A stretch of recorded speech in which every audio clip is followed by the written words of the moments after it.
the coolest guy in the parking lot, and then this guy shows up. Got a friend in me. You got troubles. Nobody warned her what would happen when she brought home two 200-pound Mastiffs.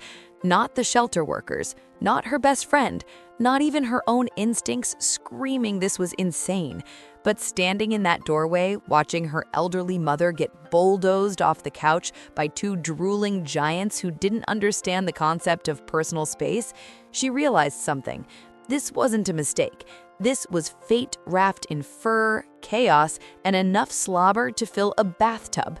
What started as a spontaneous rescue mission turned into a full-blown family invasion, and her parents had no idea what hit them.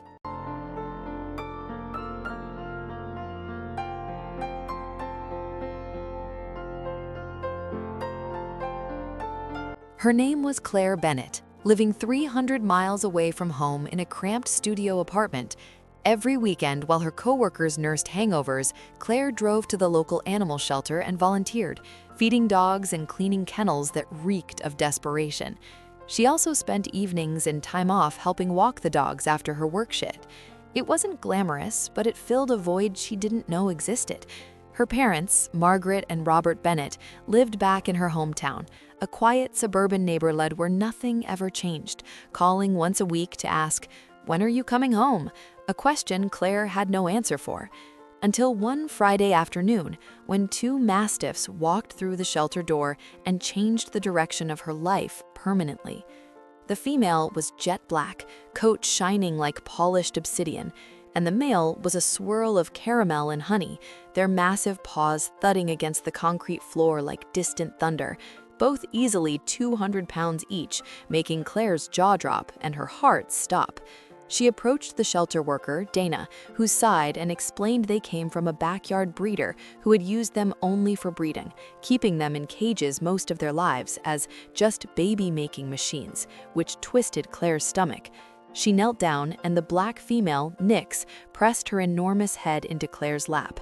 The male, Goliath, followed, his entire massive body vibrating with excitement and affection, pouring pure, unfiltered love from dogs who had every reason to distrust humans, prompting Claire to blurt out, "I want to adopt them, both of them," despite her best friend Jenna bursting out laughing and calling her insane because her salary wouldn't cover their food bill. That night, lying in bed, she couldn't stop thinking about what if they got separated or if another breeder took them. If you're watching this and haven't subscribed yet, I have to say I'm a little heartbroken. Stories like this need your support. Hit that subscribe button right now. You won't regret it.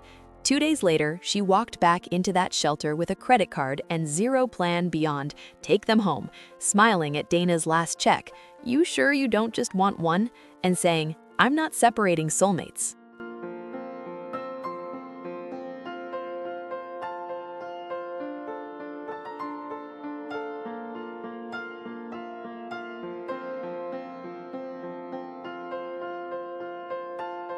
For 3 glorious months, life was chaotic bliss as Nyx and Goliath turned Claire's tiny apartment into their personal kingdom.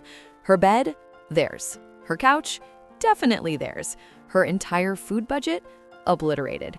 But she didn't care, loving them with a ferocity that surprised even herself, walking them every morning as their combined weight pulled her down sidewalks like a human sled, buying them matching collars and posting photos online.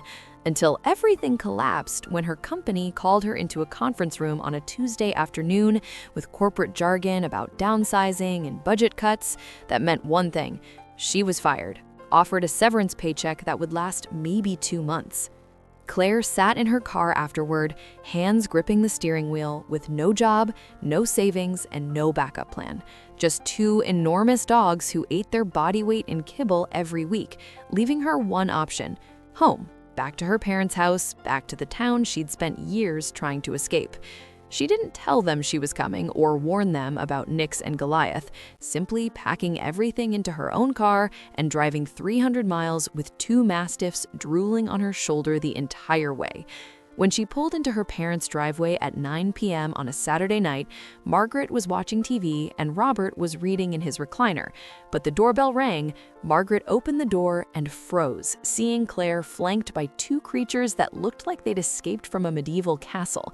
Nyx's tongue lolling out onto the welcome mat, and Goliath's low, excited rumbling shaking the floor.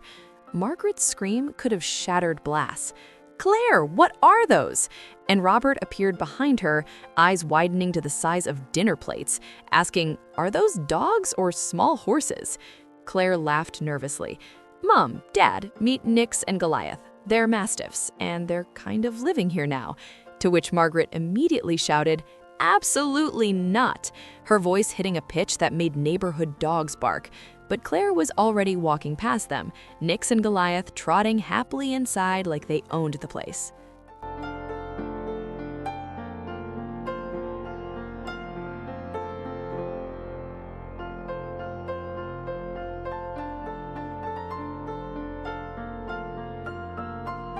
The first week was war. Margaret refused to acknowledge the dogs, stepping over them with exaggerated disgust, while Robert kept measuring their food with a calculator, muttering about bankruptcy. But Nyx and Goliath were living their best lives, spoiled rotten by Claire, who had taught them that couches were beds, humans were climbing structures, and personal space was a myth. One evening, Margaret barely settled onto the living room couch with her knitting when Goliath lumbered over, planted his 200-pound frame directly beside her, and sprawled out, pushing her into the corner like she weighed nothing, prompting Margaret to shout, "Hey, I'm older than you, show some respect and give me space." But she was laughing despite herself as Goliath yawned, drool dripping onto her knee, and Nyx joined from the other side, sandwiching Margaret completely. Robert walked in, saw his wife trapped between two drooling giants, and burst out laughing, declaring it a complete hostile takeover, as these dogs simply didn't understand boundaries. To them, everything was a game, every person a playmate, and every piece of furniture communal property, ready for squeezing into or pushing you off entirely.